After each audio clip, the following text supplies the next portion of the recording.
And that is jumping cars, and that is what we're going to be doing here this afternoon. I can't wait, it's going to be brilliant. Now you've got your ground crew, I see Georgina and Claire looking over the truck at the moment. When you're driving around, I stood next to Claire in the middle there and I can see that she's looking at the truck. What's she looking at? She's making sure that nothing is broken or come loose. So she's basically looking at all the prop shafts, making sure all the suspension's working, making sure there's no excessive movement in some of the falling parts. But yeah, so this monster truck, it weighs 5.5 tons, and we're going to be throwing it in the air between 15 and 20 foot here in this arena this afternoon. Now Georgina's just gone up then to do the checks internally in the cab up there and check the horn as well, because obviously we've got to check that the horn works. Oh, there we go, that's working. Now you've been teaching Georgina, your daughter, how to drive something, haven't you? Yeah. So if you were interested in driving a monster truck, please check out my YouTube channel. We've taught Georgina to do all the hardest bit to learn to drive a monster truck is actually manoeuvring in the pit area, because when you're in the monster truck you can't see where you're driving, so you have to take all hand signals, so we get you to reverse round obstacles. So when I'm coming out there it's not too bad because I've got a fairly straight run coming out, but also sometimes you have to park it up in between other monster trucks and you can't see when you're driving it, so you have to be good at getting hand signals from your crew people, and you have to be able to follow that really precisely to park the monster truck up. Then after that, what we do then is we get you into the arena and we get you to manoeuvre the monster truck even at a fairly fast speed, but not even go over the cars at that point. Then when we get to the car bit, what we want you to do is just do the approach to the cars and line yourself up and then reverse back, drive around the arena and want you to line up and reverse back again. After that, then you can start doing the jumps, and you start the jumps fairly slow and then you build the speed up from the jumps, and after that you can actually get your monster truck driving licence. Now you've got 21 years of experience behind you on a monster truck.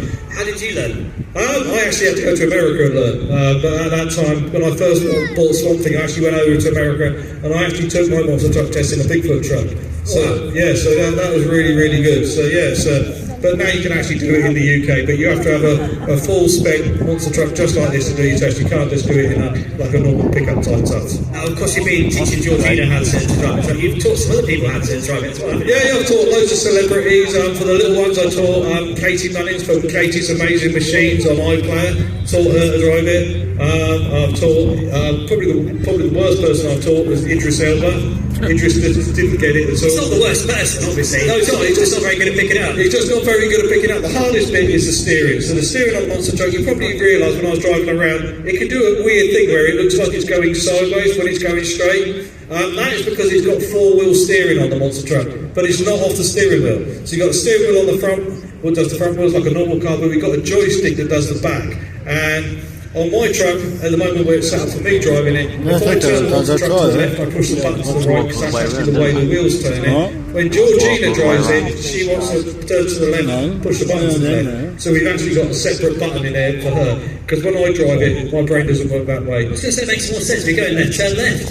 Yeah, it is, but when you're manoeuvring it inside, like in the trailer, when I drive up to the trailer, if it's too close to the side, I just want to push the button and look which way the wheels want to go.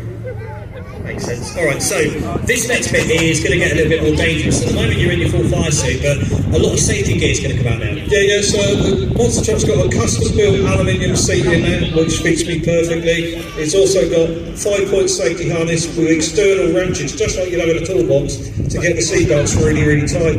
Also I wear a helmet, which is a carbon fibre, really lightweight helmet. The idea of that is to take the weight off your neck. Also, talking about my neck, I wear a hand device, head and neck support system, because each time you drive the monster truck, it's just like having a crash.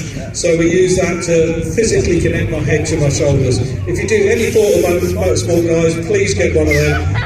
They're as cheap as £250 now, and they can save your life.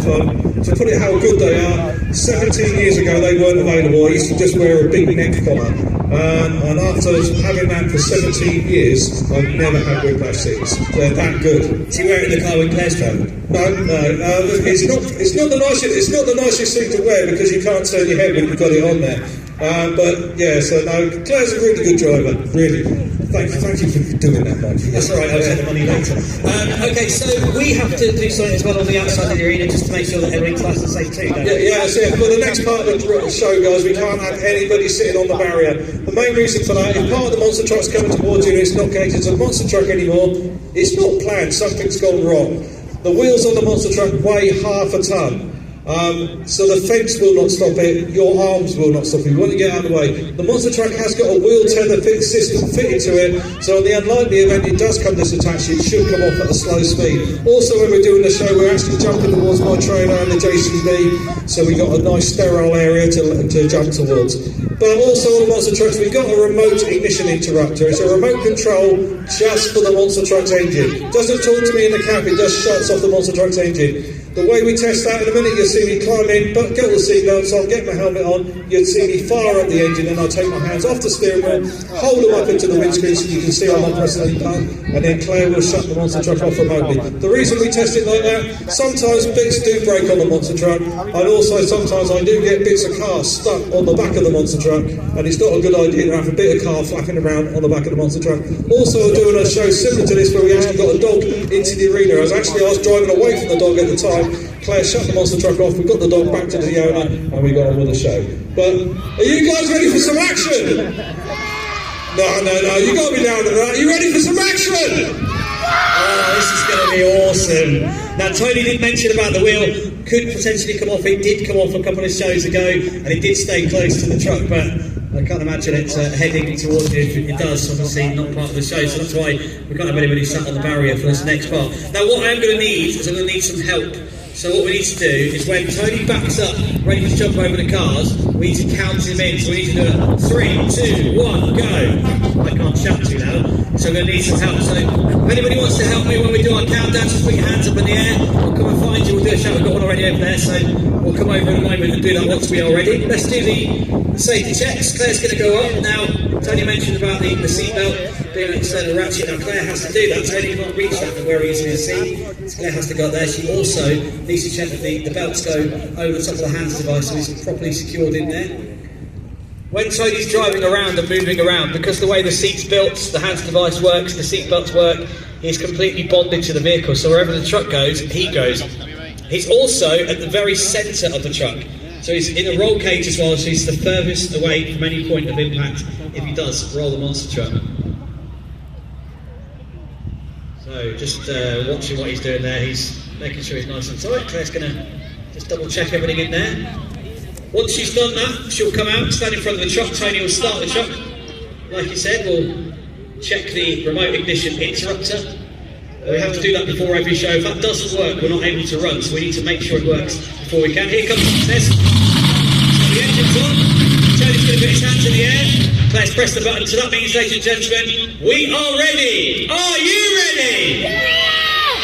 You've got to be louder than that. Are you ready?